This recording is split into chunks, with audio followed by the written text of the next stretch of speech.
Kritikal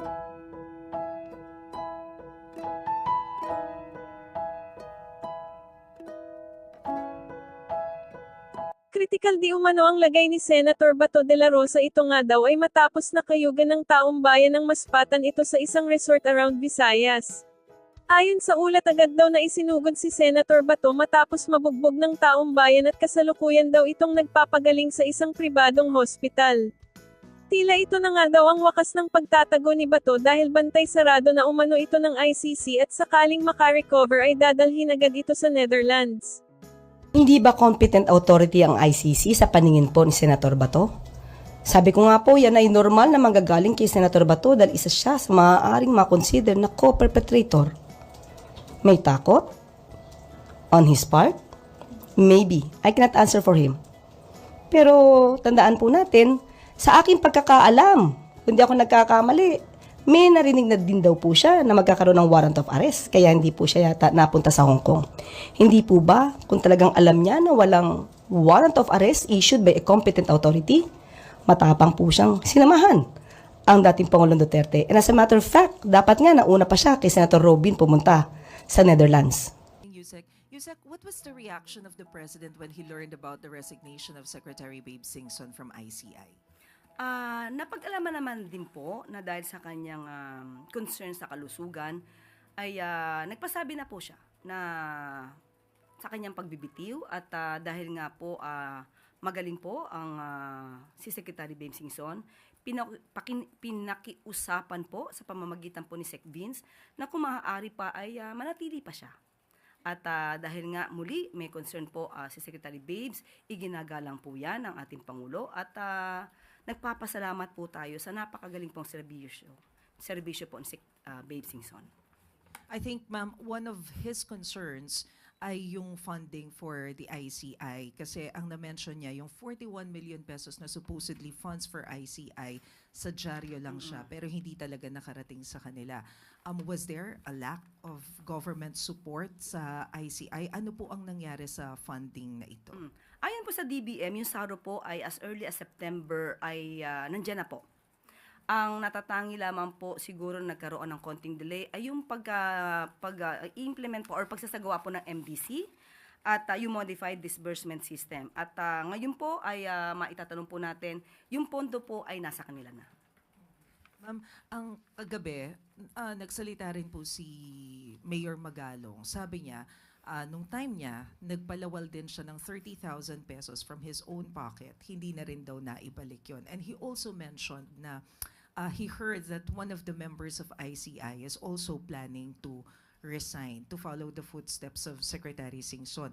Meron po ba kayong nakuhang information about this and how will this affect the operation and integrity of ICI?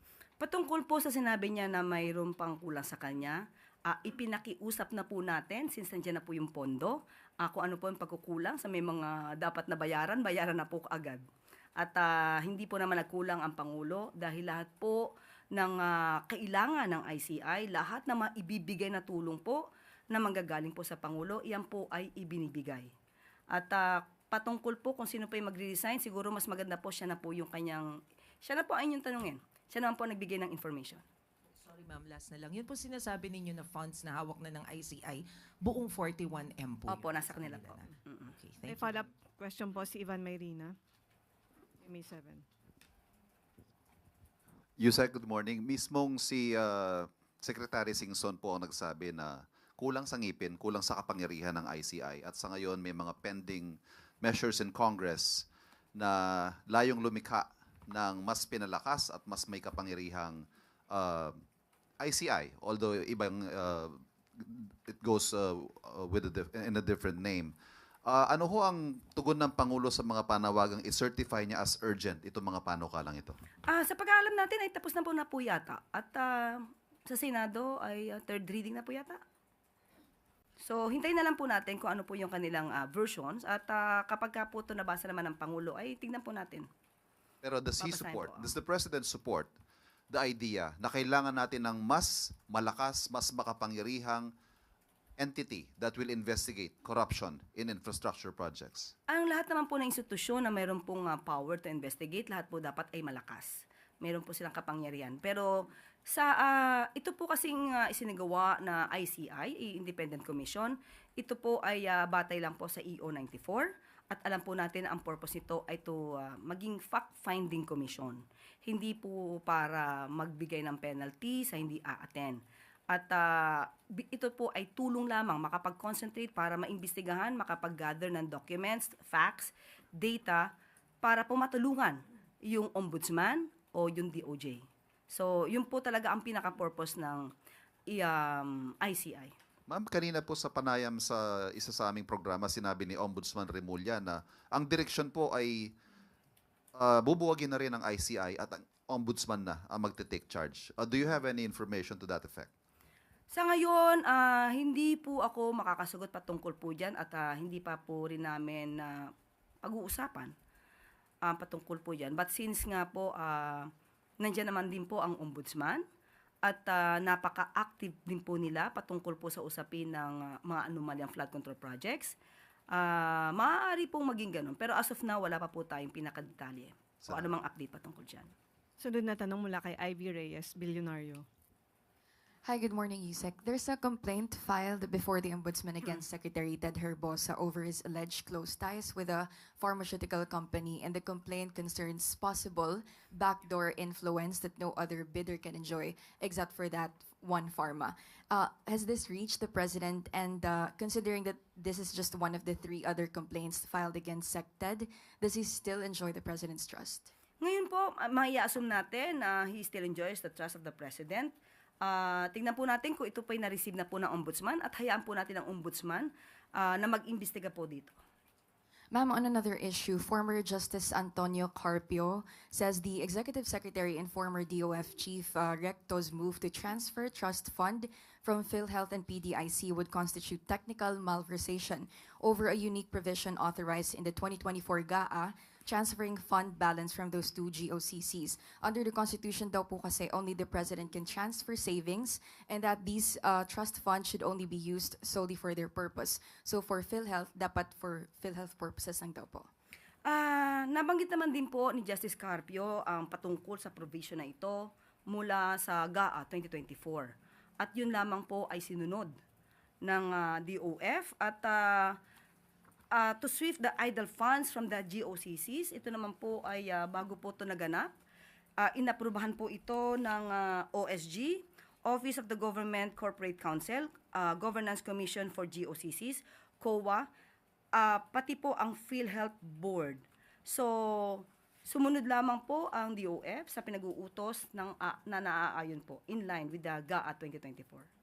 Ma'am, just to follow up, ang sabi po ni Justice Carpio, it's undue delegation of authority. As a lawyer yourself, what do you think po? Muli, sumusunod lamang po sa batas. Kung meron man ang constitutional dito, tingnan po natin kung yung provision mismo sa GAA 2024 ay magiging issue. Sunod na tanong mula kay Alvin Baltasar, Radyo Pilipinas. Yusek, good afternoon po. Good morning. Yusek, may inaasahan po bang service recognition incentive ang mga empleyado ng gobyerno? And kailan po ito maibibigay? Ba't nakangiti si Alvin? Direktor na ka rin. Hintayin po natin yung EO. Para lang po sa kapanatagan ng mga government workers. Siguradong maibibigay po ba? Bago po ilabas yung EO? Basta may good news. Hintayin po natin yung EO. Maraming salamat po, Yusek. Thank you po. Alam mo na po.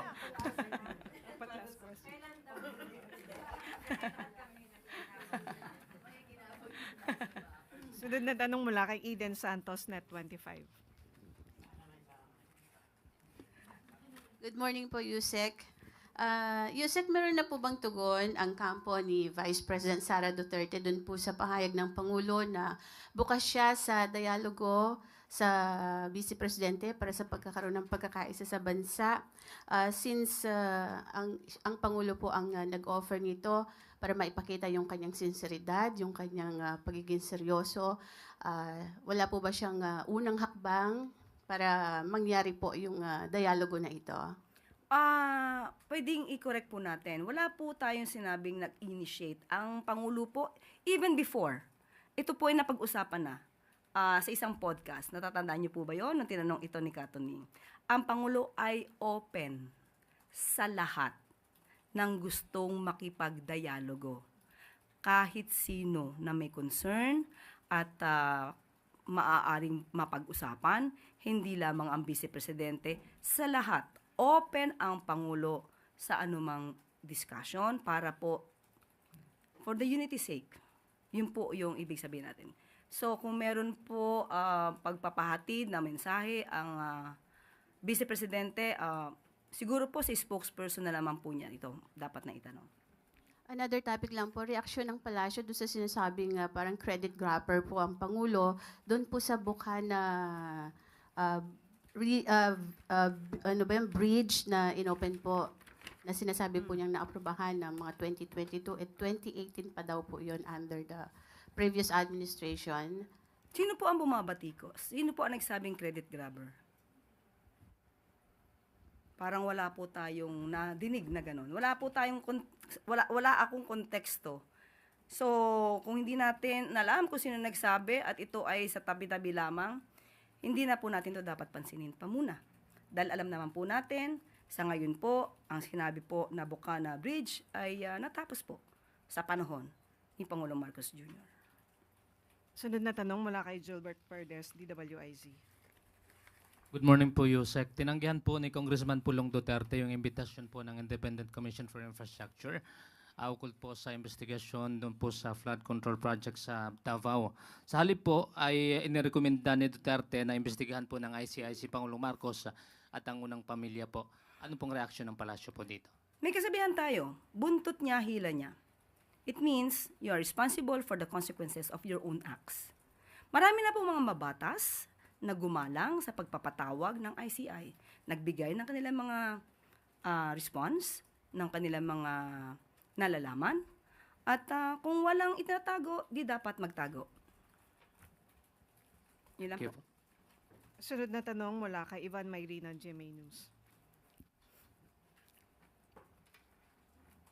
Yusek, tulad po na nabanggit nyo sa opening natin kanina,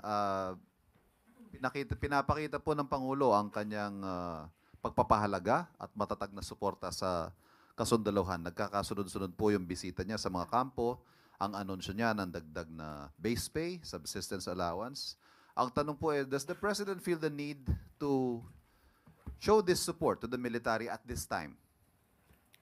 Hanggat may oras po ang Pangulo, hindi po ito dapat kino-question. Ang pagbisita sa ating mga kasundaluhan, sa mga uniformed personnel, ay nararapat lamang po bilang Commander-in-Chief.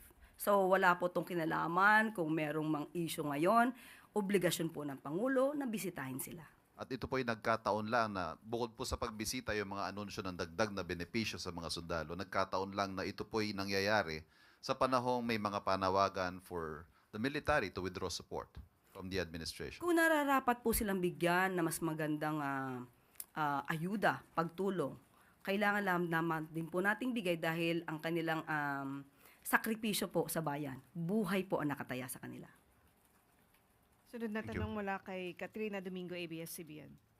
Ma'am, on a related topic, still on the military, the Kilusang Mayo Uno is criticizing the timing and the intention of the Marcos Jr. administration in increasing the base pay of all military and uniformed personnel. In their own words, they said na kakaibang timing nga naman itaas bigla ang sweldo ng mga pasistang tropa ng Estado kung kailangan nasusukol ka na sa galit ng taong bayan sa sindikatong korupsyon. How does the palace explain to the public kung bakit po nag-implement ng base pay hike when talks of a possible military reset or ouster are rife in public? Ang pagkilala po sa mga kasundaluhan natin, hindi po ito nababatay kung ano po ang nangyayaring ingay ngayon. Mga political noise. Karapatan po nila at dapat lamang pong kilalanin ang kanilang pagiging bayani ng ating bayan. So sa mga ganyan mga usapin, mga negatibo na ibinibigay at pinupukol sa Pangulo, hindi po hindi po ito magpapatigil sa Pangulo para bigyan ng tulong ang ating mga kasunduluhan. Ma'am, the same group is also questioning bakit daw po mayroon ng daily subsistence increase for the military personnel. Merong increase sa base pay, pero yung mga ordinaryong manggagawa who underwent a process of a legislative wage hike, hindi pa rin daw po nag-grant yung hinihingi nilang 200 peso regional wage increase. Hindi po yun sakop ng Pangulo. Sa Pangulo po, sa DOLE po, nakikita po natin, meron pong pagtaas ng mga sweldo sa mga regions at hindi po nila yan makakaila. Hindi po pinapahinto ng Pangulo ang pagtataas ng sweldo na within his power. Pero yung pagtaas po, binabanggit nila na halagang 200 at yan po ay nasa kamay na po ng Kongreso. Just a follow-up question. The DOLE is under the executive branch and therefore under the president. Why can't the president push for the wage hike of ordinary Filipino workers? Meron po tayo sa tripartite board, meron po increase. Hindi po ito makakaila. Yung sinasabi po nilang wage hike na 200 pesos, ito po ay saklaw ng Kongreso. So hindi naman po nakikialam ang Pangulo sa trabaho ng Kongreso. Sunod na tanong mula kay Bea Cupin Rappler. Hi, ma'am. Good morning. A Rappler investigation based on SEC documents and data from government websites found that Justice Undersecretary Jojo Cadiz has ties to a major construction company that was only incorporated po in 2023 through Yusek Cadiz's son, who was 19 at the time, 21 na siya ngayon, I believe. JSJ Builders Incorporation, the investigation found won more than 200 million in projects in Ilocos Norte since its incorporation 2 years ago. Yusek Cadiz has also been accused by former legislator Zaldico of supposedly acting as a bagman for the president. First question, ma'am, is the president aware of his former aide's ties to this contractor, or has he since been made aware, given po the prohibitions under the Constitution? As of the moment, we have not talked about that. But if there's a need for investigation on that issue, so let the investigation be done.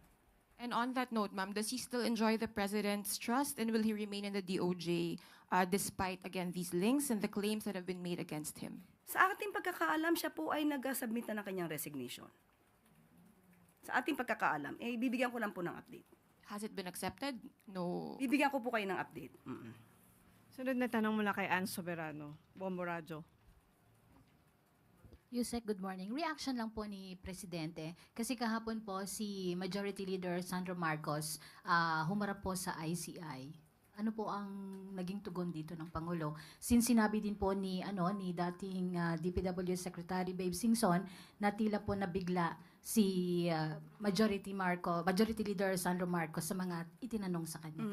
Unang-una, bilang magulang, makikita natin kung paano ba pinalaki ng mga magulang ang isang anak.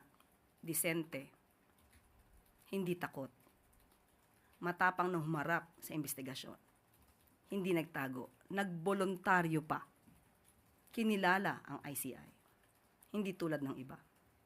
So, doon pa lang po, bilang magulang, ay proud sila sa kanilang anak. At nagulat, siguro, hindi natin alam, hindi po ako privy sa naganap na hearing. So, hindi natin alam kung ano ang kinagulat. Nagulat ba siya sa bagong facts? Nagulat ba siya sa bagong data na malamang ay hindi niya alam? So, I cannot speculate on that. Thank you, ma'am. Ivan Mayrina, Jimmy. One quick question, follow-up question on Yusek Cadiz. Can the Paras confirm na si Yusek Cadiz po ay associate ng Pangulo or aide niya at some point? Wala po ako mako-confirm sa ngayon. Thank you. Isang tanong mula kay Eugene Fernandez, IBC. Yusek, with the recent report of PSA regarding the inflation, it went down to 1.5 from 1.7 last month.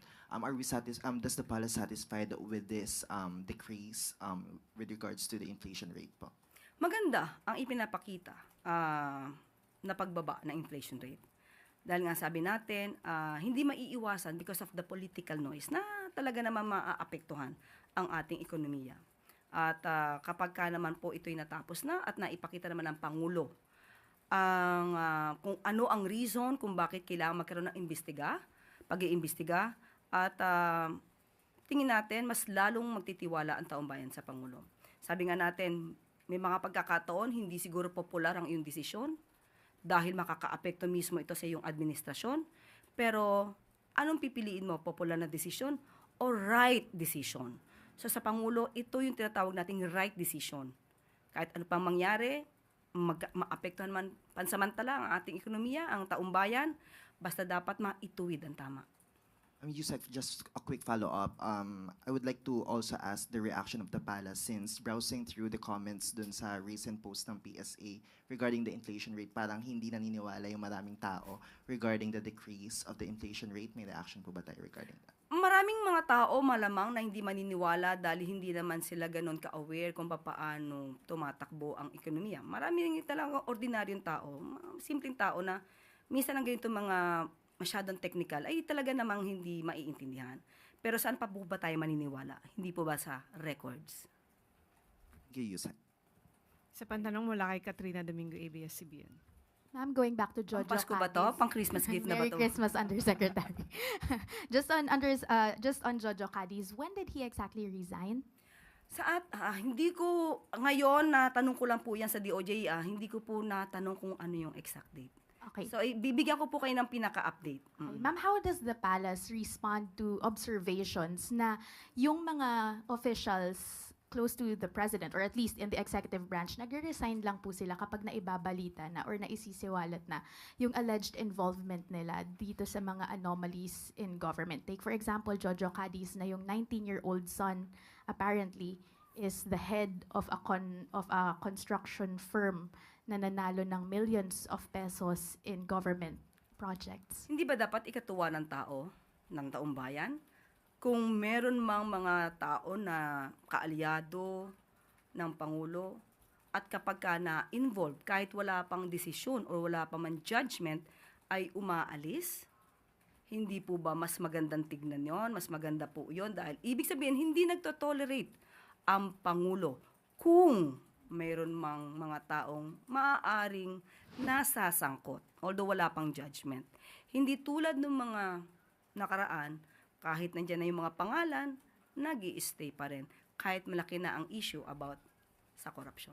Ma'am, but does the palace see a need to sift through its officials once more, considering that Jojo Cadiz has been there, the corporation of Jojo Cadiz's 19-year-old son has been there since 2023?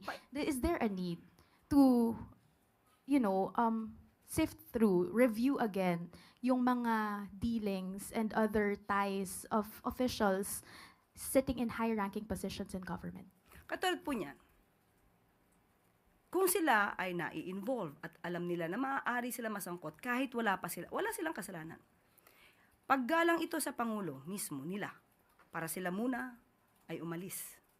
Sila ay mag-resign. Paggalang ito sa taong bayan, paggalang ito sa Pangulo. So, alam nila ang gusto ng Pangulo. Dapat masawata ang korupsyon.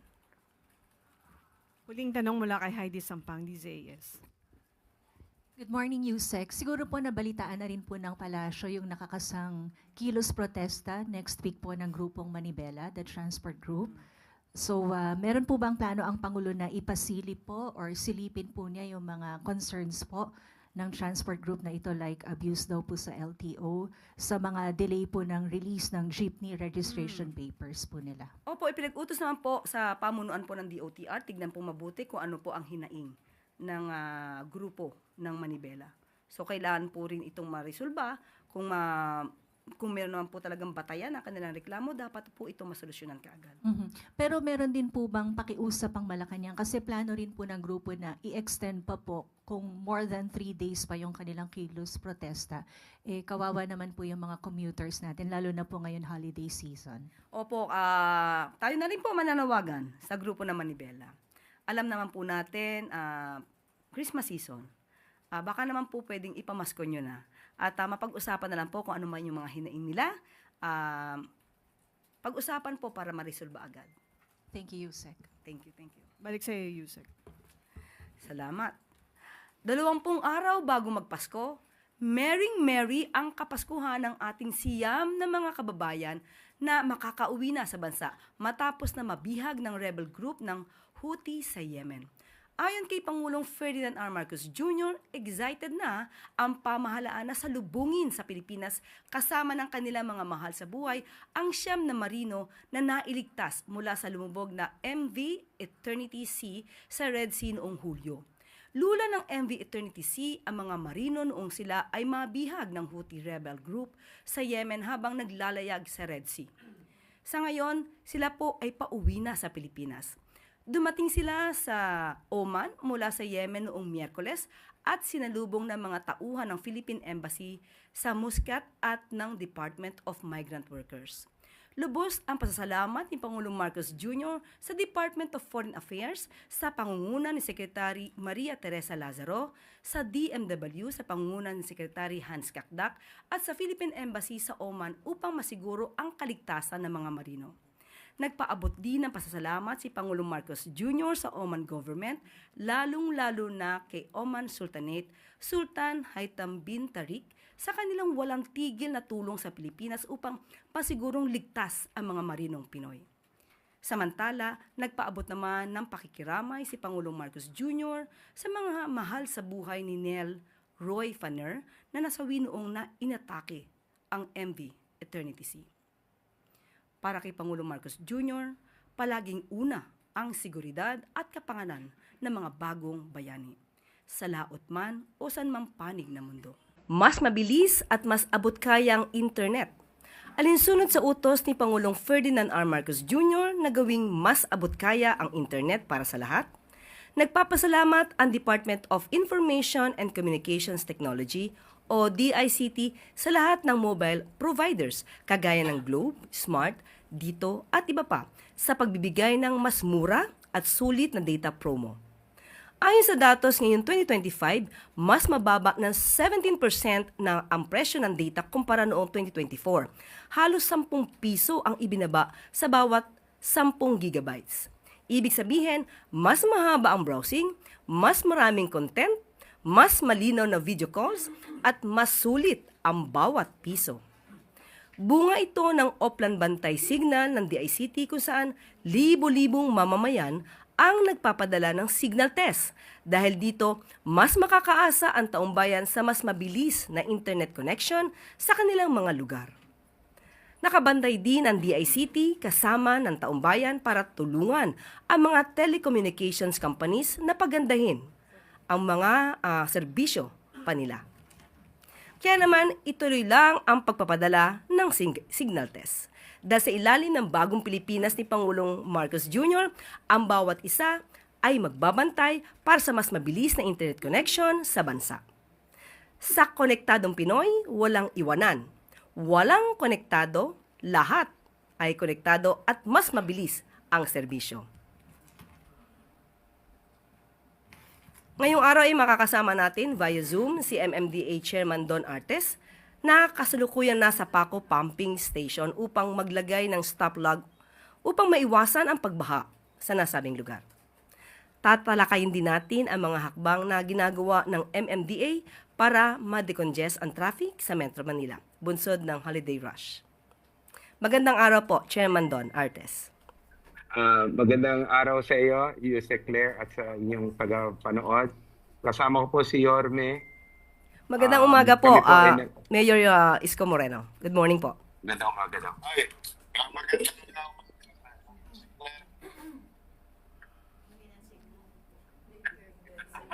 Mike.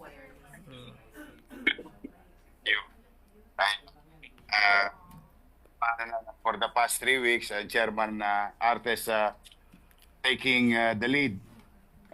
Of course, kasama rin natin DPWH at saka yung kanilang mga foreign consultant. Nakakaawa kasi Yusek yung mga taga-Paco. Kahit walang ulan nabaha because nasira yung ating floodgates. Mm-hmm. Opo. So, go ahead na po, Sir Don. Don, thank you. Opo. Thank you, Mayor po. Thank you, Mayor. Thank you po sa inyo. Yusek, magandang umaga uli.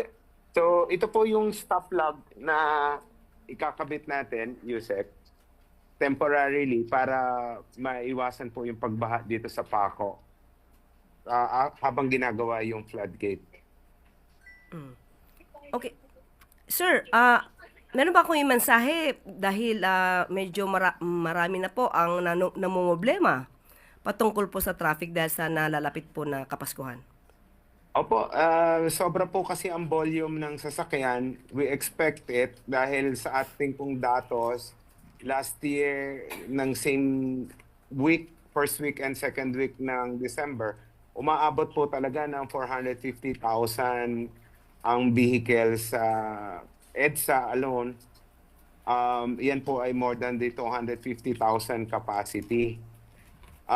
Pero ginagawa naman po natin ng paraan, may mga adjustments po tayong ginagawa, lalo-lalo na po yung clearing ng mabuhay lanes. It's just that talaga pong sobra yung volume, kaya nga po ini-encourage natin yung ating mga kababayan na gumamit po ng bus carousel at yung pong ating MRT at mga LRTs. Nakipag-coordinate na rin po tayo sa DOTR para i-extend po yung pong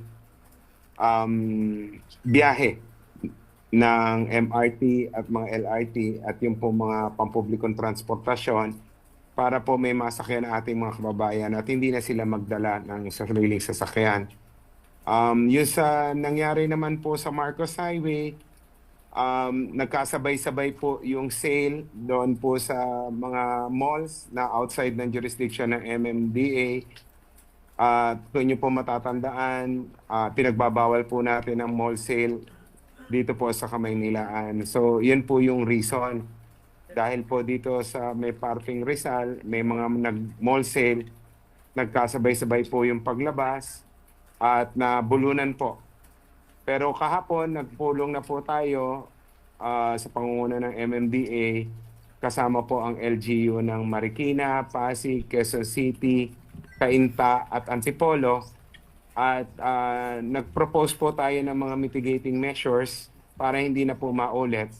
At mamaya po may ocular inspection po tayo today, mamayang hapon, para po tingnan yung aming proposal at para mag-agree po ang lahat po ng mga LGUs na may access po dito po sa Marcos Highway, Yusek Claire.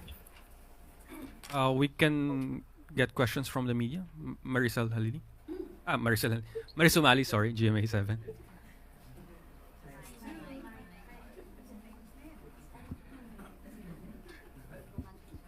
Chairman Artes, magandang umaga po sa inyo. Si Mariz Umali po ito.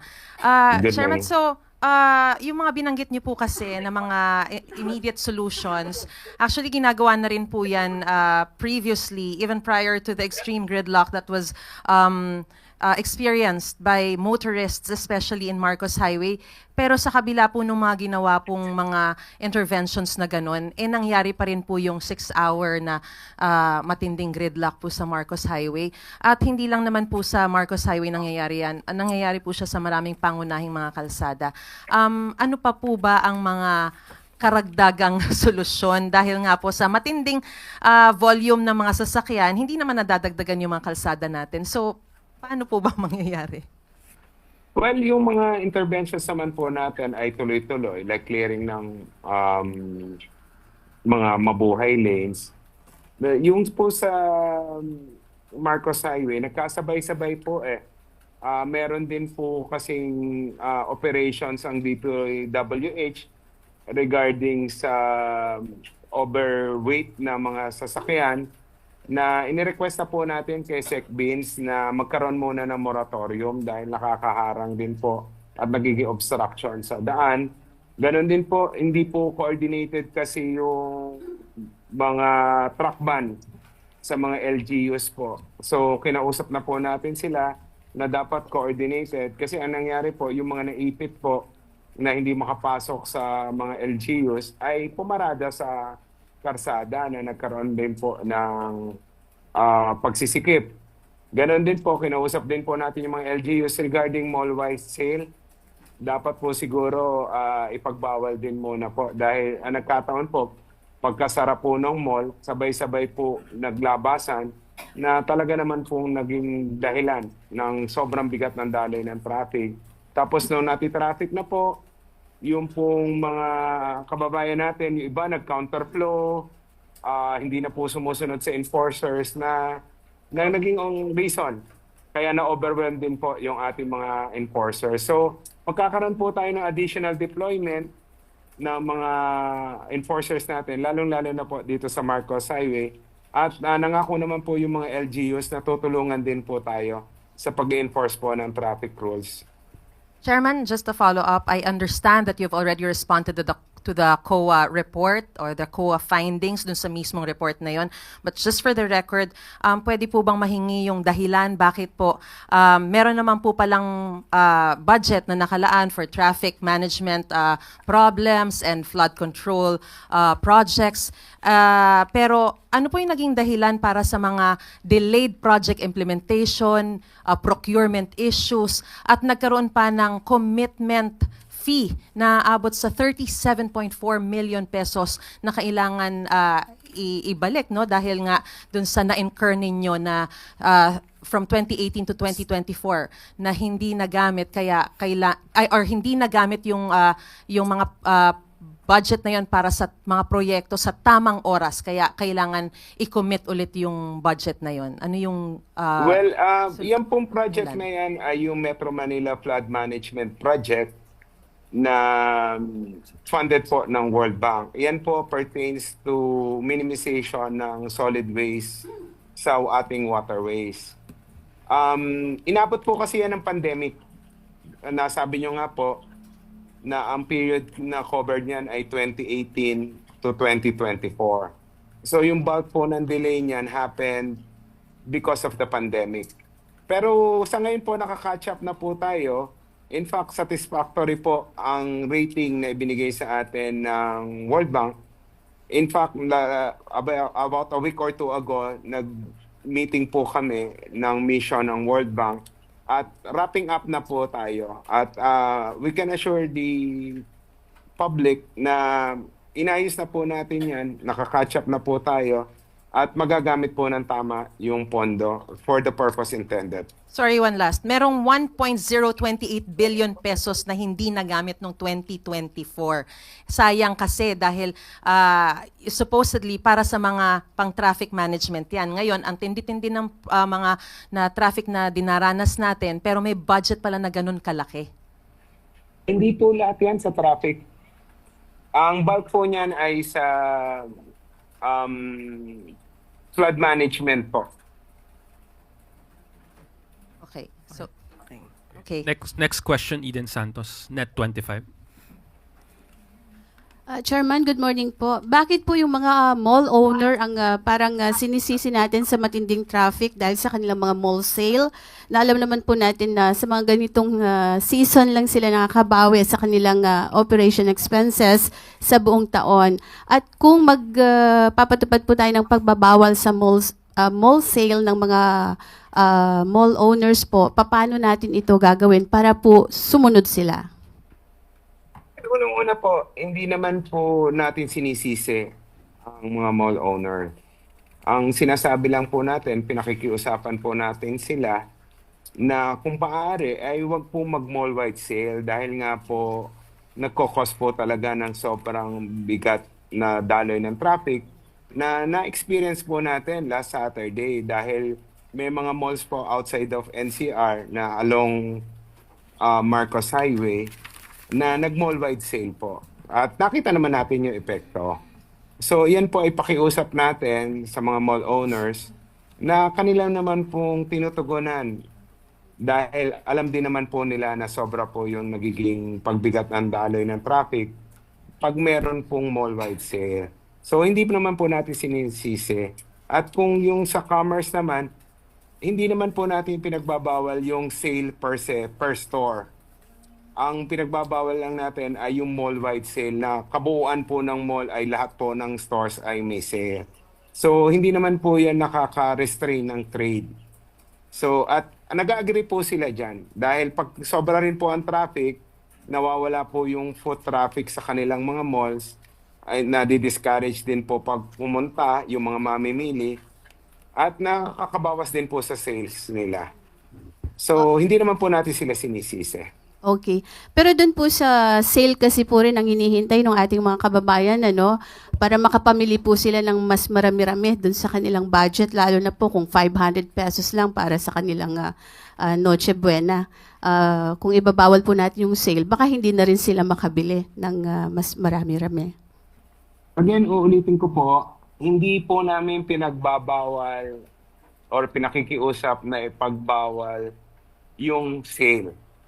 Ang sinasabi lang po namin, huwag sabay-sabay na buong mall ay sale. So, on a per store basis, pwede pa rin pong mag-sale. Thank you. Any more questions? Tristan Odalo, Newswatch PH.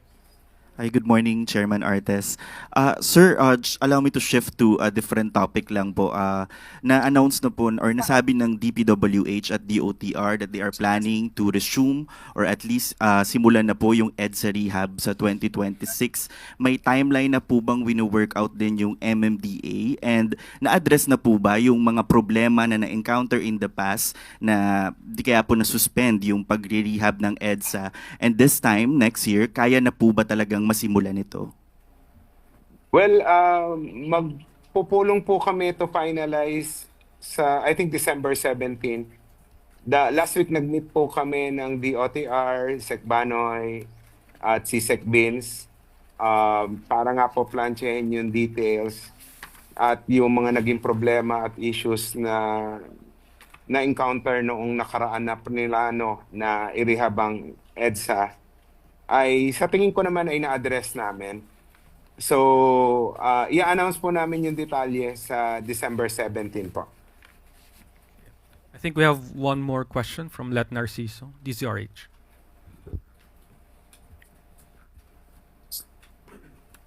Chairman, balikan ko lang po ulit yung traffic. Kasi yung mga motorista, nagre-reklamo rin po na maging sa mga skyway ay traffic. So parang nagbabayad sila ng mahal tapos para sana makaiwas sa traffic. Pero pagdaan nila ng skyway, traffic pa rin. Nakipag-usap na po ba kayo sa mga operator at anong sabi nila? Well, DOTR po ang may jurisdiction dyan. Outside na po ng jurisdiction namin yung TRB at DOTR, particularly yung mga NLEX at SLEX. Pero again, we'll communicate po with DOTR para po ma-address din yung concern kasi nag-spill over din po yan sa major thoroughfares natin pag barado po ang SLEX at NLEX. That is the last question, Yusek. Thank you. Thank you very much, MMDA Chair Don Artes and also to Mayor Isko Moreno. Maraming salamat po. Thank you. At maaari na po akong tumanggap na inyong mga katanungan. First question from Let Narciso, DZRH.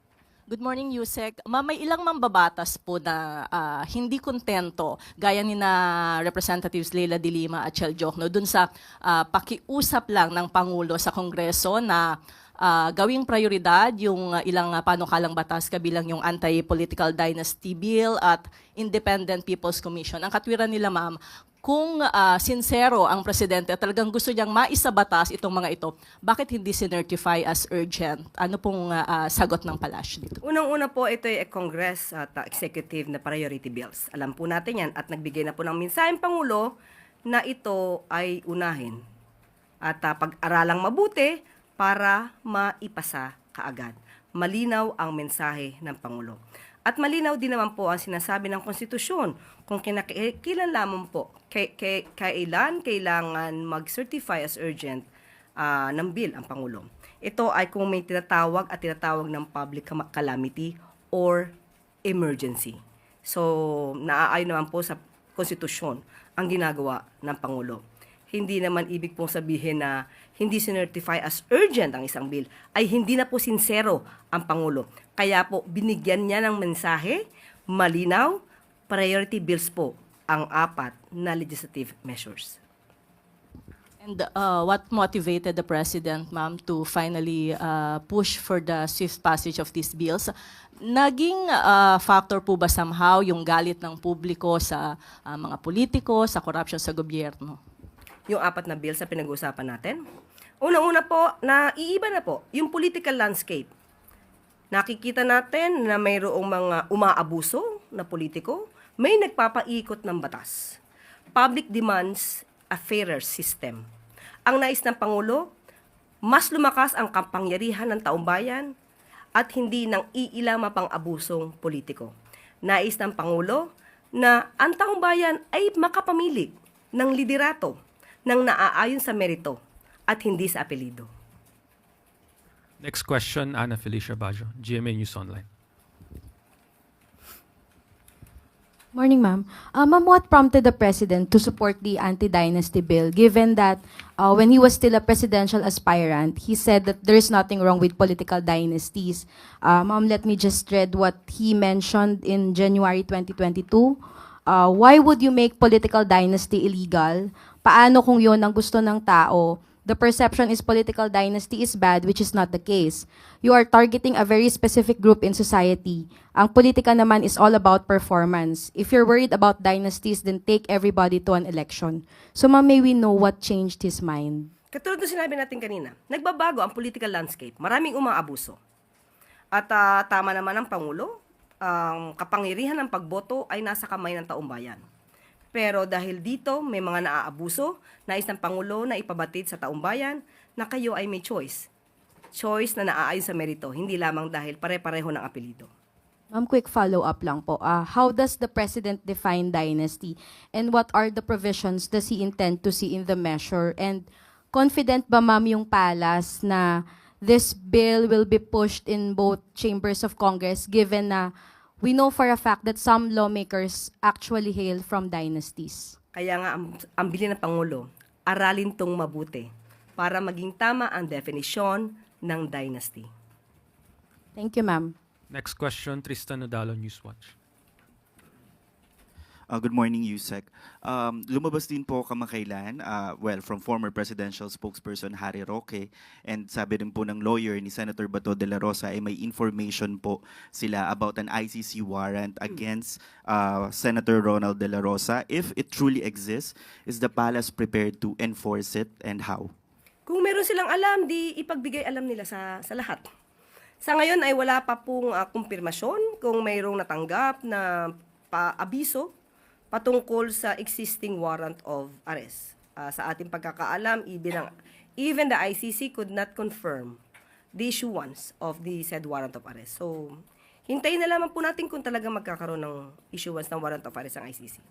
But follow-up lang po, this early on, you have Senator Robin Padilla saying publicly giving advice to Senator De La Rosa that he should never surrender to a foreign power. Does Malacanang see this as encouraging to non-cooperation? And ano pong mensahe nyo kay Senator De La Rosa who has been absent rin sa Senate for quite some time? Ang mensaheng ganyan ay nagpapakita lang ng mga taong ayaw sumunod sa batas. Kapag ka po naman may valid warrant of arrest, alam naman natin kung anong dapat gawin. Hindi po dapat ina-advise na magtago at hayaang pulis na lamang ang humanap sa kanila dahil trabaho nila to. Mas magandang ibigay natin na advice ay sumunod sa batas. At kung payo natin kay Senator Bato, hindi po ako ang kanyang lawyer. Next question, Chloe Hofana, Business World. Hi, Yusek. Regarding lang po sa General Appropriations Bill for next year's budget, will the President certify this as urgent given his historically he certified the bill as urgent? Hindi ngayon. Hindi. Ngayon. Hindi. And that's for a fact, Yusek. Dahil patapos naman na sila at sa ating pagkakaalam, bago magpasko ay isusumitin nila yung enrolled copy ng GAB. In other matters, Yusek, yesterday, the peso hit an all-time low of 59.22 against the US dollar, and just this morning, it touched 59.25. Analysts say this is due to a strong US dollar and a weak local confidence. May we get the Palace's reaction on this, and what steps is the administration considering to address the currency's continued weakness? Opo, we are working with the BSP and the economic team at bukas po ay magkakaroon po sila ng meeting. So bukas maaari ko po kayong bigyan ng update. Quick follow-up lang po. Does the administration worry that the peso's weakness will further stoke inflation, especially with the holiday season approaching? Tingnan po natin, malamang ay matatalaka ito bukas. Next question, Janelle Maribok, UNTV. Magandang umaga po, Yusek. Pinakakasuhan na po si Atong Ang ukol dito sa missing sa Bungeros. Ano po masasabi ng palasyo dito dahil sa mga nakalipas, nagsalita rin po ang Pangulo ukol dito? Ang nais naman lagi ng Pangulo ay dapat kung magsasampa ng kaso, ito'y naaayon sa ebidensya. Ayaw niya po ng agarang pag-iimbestiga tapos walang ebidensya dahil kawawa naman din po ang mga inosenteng tao. Kaya muli, sinasabi natin, hindi katulad ng iba, ang Pangulo po ay nais na puro ebidensya ang gamitin. Hindi madalian. Pero paano natin maialis yung pangamba pa rin ng ilan na baka magkaroon ng special treatment dito sa kaso ni Ang? On whose part? Special treatment? DOJ ay kay Ang. On the part of the DOJ, meron po silang resolution mismo. Resolution nagpapakita ng prima facie evidence na merong reasonable certainty of conviction. So, nasa kamay na po ito ng korte. So, special treatment from the court? We cannot say that. We cannot speculate on that. Thank you, thank you. Next question, Eden Santos, Net 25.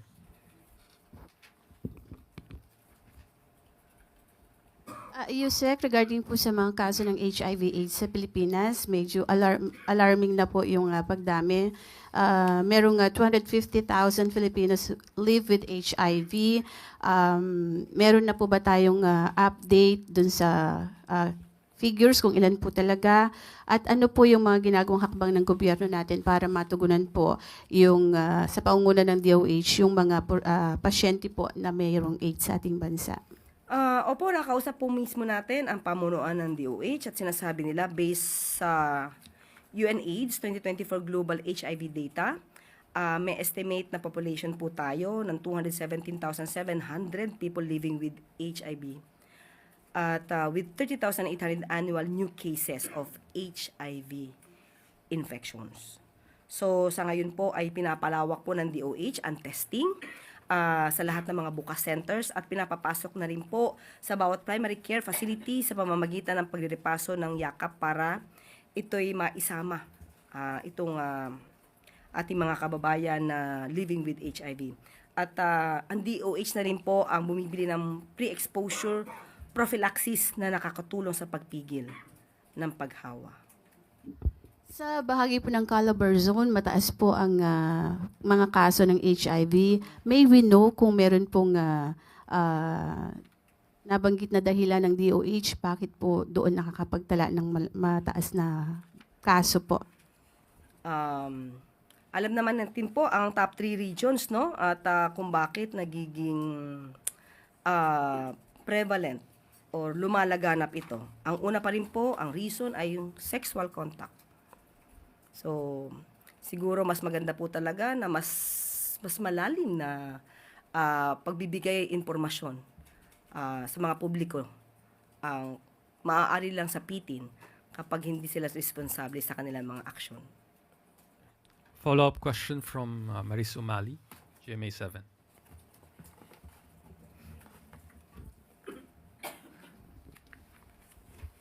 Hi, ma'am. Just to follow up on the traffic and COA report.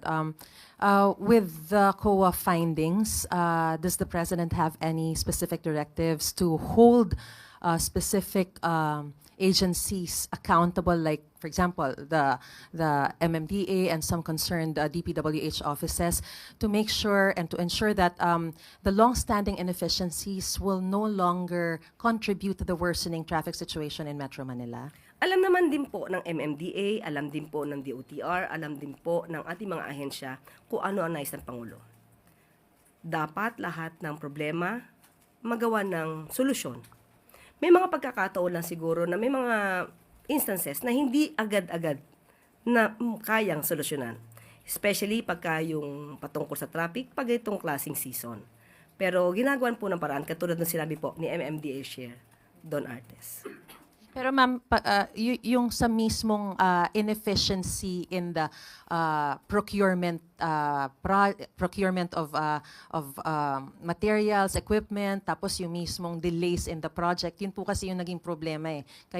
Kaya parang may mga budget na hindi nagamit. Na, well, sinabi niya for flood control yan, but still, it's for a project na dapat nagbenepisyo ang mga mamamayan pero hindi nagamit. Tapos yung iba nasusoli sa National Treasury when in fact there's actually a fund that is supposedly intended for those projects. Yes, opo, tama yan. Kaya po, tinututukan na rin po ng DPWH yung mga patungkol po dyan para po maiwasan ang ganyang klaseng delay.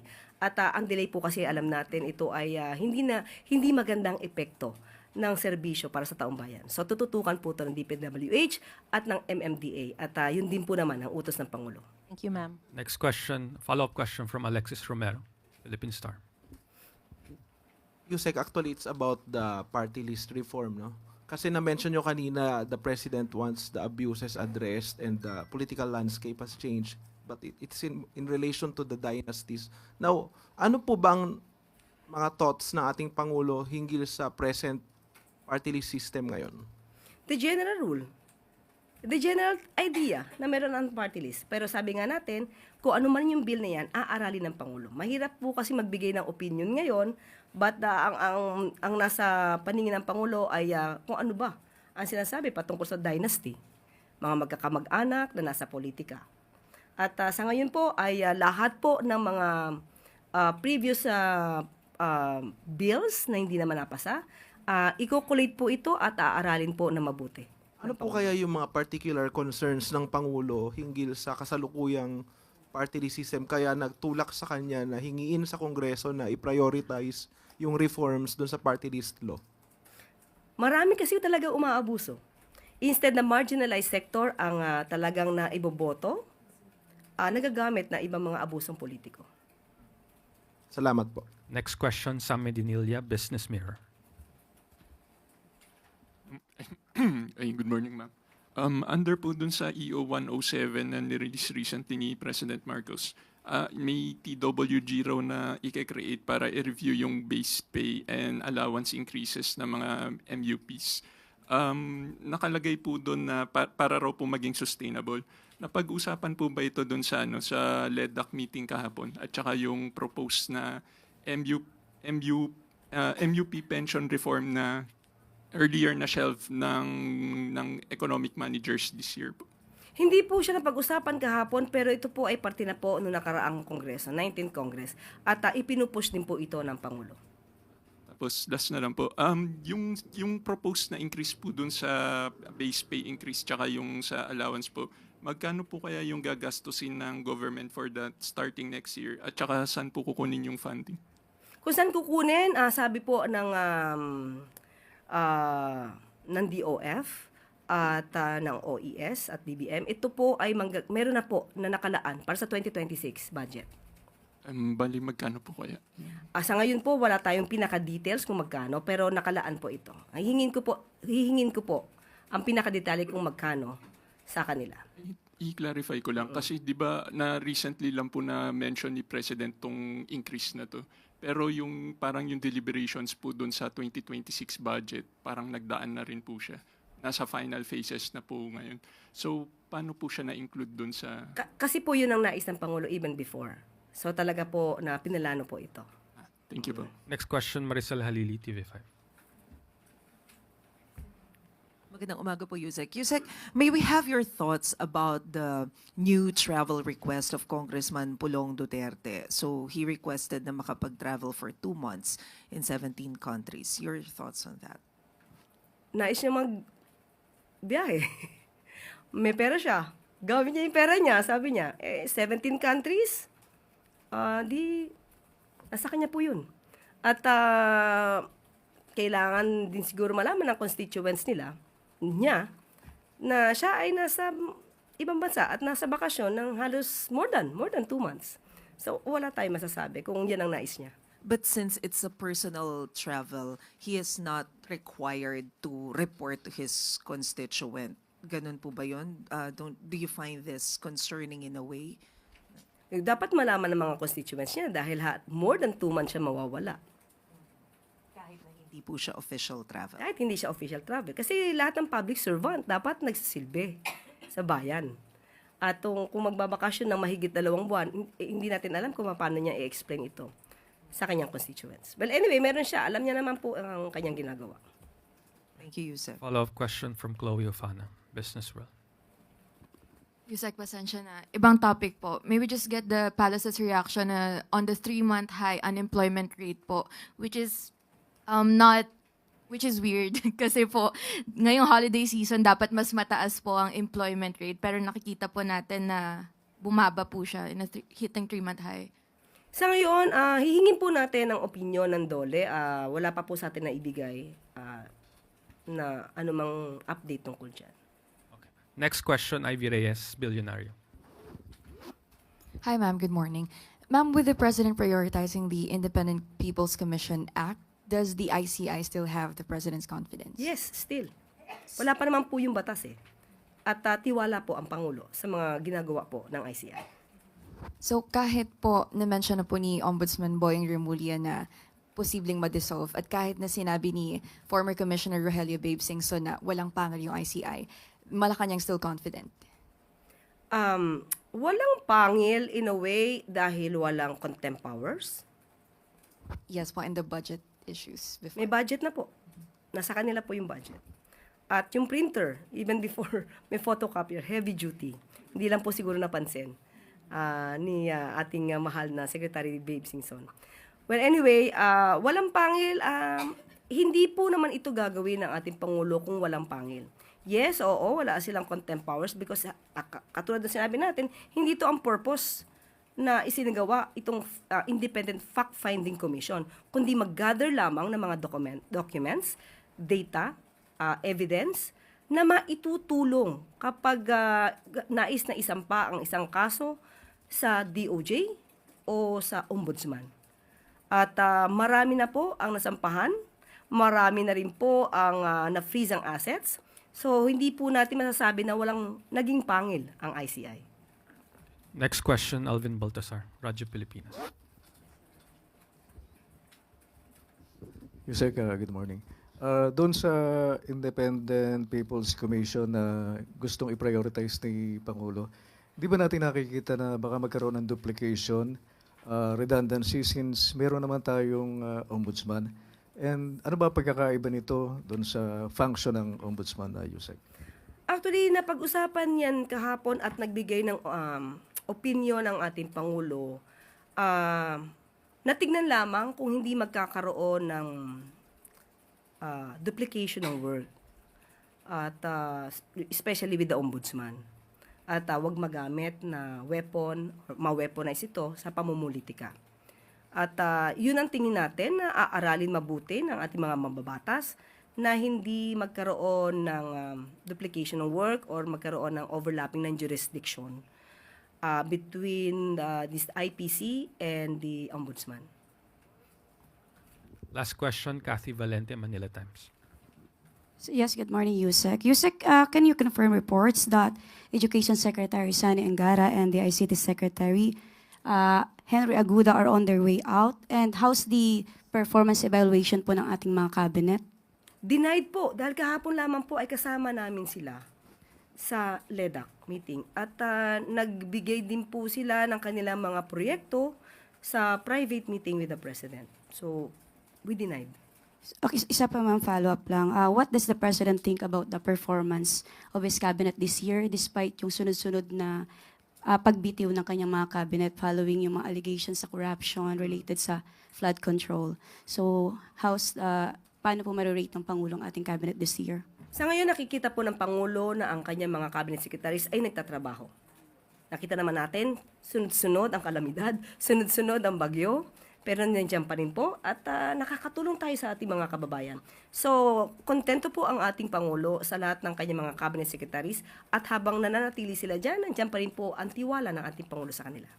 Pero ma'am, meron bang mga susunod na sisibakin or maalis sa pwesto? Sa ngayon, wala pa sa ating na ibibigay na anumang update. Wala pa po. That is the last question, Yusek. Thank you. Maraming salamat. At bago tayo magtapos, 60 billion excess funds ng PhilHealth na gamit sa health at social service programs ng pamahalaan. Binigyan diin ngayon ng Department of Health na karamihan sa 60 billion pesos excess fund ng PhilHealth ay napakinabangan ng taumbayan. salungat sa sinasabi ng iilan.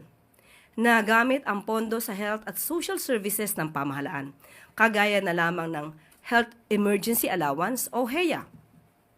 Ayon sa report ng DOH noong Martes, umabot halos sa 6 million na healthcare workers ang nakinabang sa nasabing programa ng PhilHealth. Ang HEA ay ibinibigay sa mga healthcare workers na nagsilbi at nagsakripisyo para sa publiko noong kasagsagan ng COVID-19 pandemic na hindi nabayaran noon. Nagamit din ang pondo para sa iba pang programa, katulad ng medical assistance to indigent and financially incapacitated patients at ang pagbili ng iba't ibang medical equipment para sa DOH hospitals, LGU hospitals, at primary care hospitals or facilities. Malaking bahagi rin dito ay napunta sa 3 DOH health facilities at sa health facilities enhancement programs.